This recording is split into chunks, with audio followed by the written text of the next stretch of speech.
আসসালামু আলাইকুম। অসহায়ের মতো দাঁড়িয়ে থেকে অপেক্ষা করছি মেজবানের জন্য?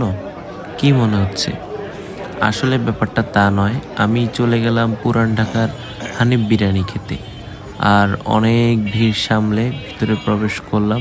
দেখতেই পাচ্ছেন প্রচুর মানুষের ভিড় এবং ভিড় শেষে আমি দাঁড়িয়ে দাঁড়িয়ে অপেক্ষা করছি ভিতরে কখন আসবে আমার পালা। অবশেষে চলে এলো আমার পালা এবং তৃপ্তি সহকারে খেয়ে নিলাম হানিফ বিরিয়ানি। যতটা না এটার নাম ডাক রয়েছে, আসলে স্বাদ কিন্তু অতটা হয়নি। আমি বলছি না যে খারাপ। আশেপাশে অসংখ্য দোকান এবং বন্ধের দিন থাকাতে বেশ মানুষের সমাগম ছিল ঢাকার বঙ্গবাজার সংলগ্ন নাজিরা বাজারে। খাবার শেষে জুস ট্রাই করলাম। এছাড়া শুনেছিলাম বিসমিল্লাহ কাবাব নাকি খুব ফেমাস, কিন্তু পেট ভর্তি থাকার কারণে